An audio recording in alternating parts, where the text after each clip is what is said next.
Bonjour les footeux et bienvenue dans cette nouvelle chronique de Jay. C'est un plaisir de vous retrouver comme tous les lundis. Et pour commencer, je me sens presque obligé, on va parler de la Ligue des Champions. Vu tout ce qui s'est passé, hein. Bon, on va pas parler des qualifiés. Pour l'instant, il n'y a aucun intérêt, je peux pas me moquer d'eux. Par contre, ceux que je peux attaquer, il y en a deux. Ces deux destructeurs de football et de beaux jeux, c'est Allegri et Simeone. Ils ont réussi l'exploit de se faire éliminer d'un groupe où, vu leur effectif, ils auraient dû passer, mais sans se poser de questions. Ça devait passer. Mais non. Et c'était sans compter sur leur talent caché de coach. Celui d'Allegri, c'est de se faire passer pour un entraîneur depuis des années, alors qu'il n'en a jamais compris les règles, ni comment gérer un vestiaire. Tout ce qui l'intéresse, c'est l'argent qui va rentrer dans sa poche. Le reste. Et Simeone, son pouvoir caché, c'est de vouloir faire gagner son équipe sans attaquant et sans marquer. Parce que clairement, lui, le jeu offensif, il s'en balance. Franchement, qu'on me trouve un mec qui a pris du plaisir en regardant un match de l'Atlético. Non. Non. Et vous savez le pire, c'est qu'ils sont toujours en place, hein. Allegri a fait 3 sur 18. Même l'OM a fait mieux, bordel. Quel coach du top européen survit à ça? Enfin, restons sur l'OM. Tiens, de toute façon, c'est ma chronique, hein, moi je fais ce que je veux. Marseille était troisième et donc reversé en Europa League jusqu'à la 95e minute quand Højbjerg donne l'avantage de la victoire à Tottenham. Summum du surréalisme, Mbemba à l'interview qui déclare qu'il ne savait pas qu'il pouvait encore se qualifier à 1-1. Mais alors, ça change quoi? Même éliminé, tu joues pour ton honneur, pour celui du club. Et si t'as aucun honneur, visiblement c'est le cas, tu joues pour la prime de victoire, pour toi et pour celle du club. Bon, une chose est sûre, hein. Mbemba, on ne connaîtra jamais ton vrai âge, mais on est certain que ton QI est bien inférieur, hein.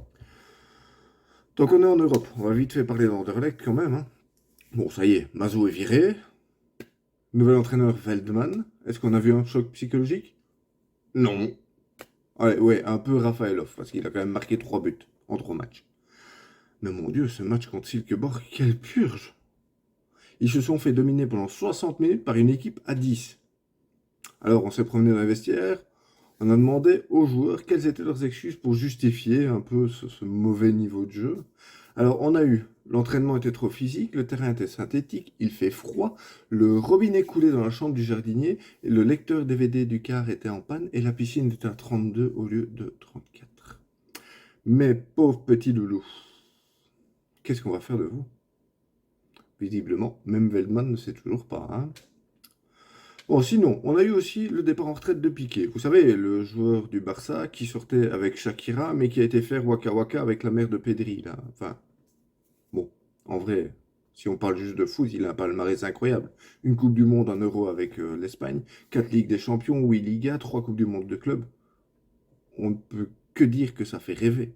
Mais là où j'ai tiqué, c'est quand Xavi, l'entraîneur actuel du Barça, a dit que c'était le meilleur défenseur de l'histoire du Barça.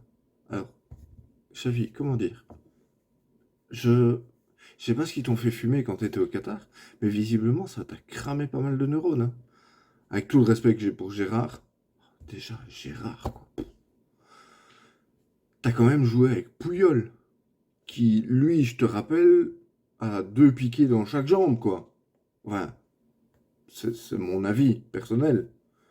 Note que, bon, si au moins ton cerveau est cramé, ça explique pourquoi t'arrives à rien avec l'équipe, alors que les dirigeants ont levé 182 leviers économiques pour faire signer tout le monde et de faire une équipe de malades qui au final ne gagne pas.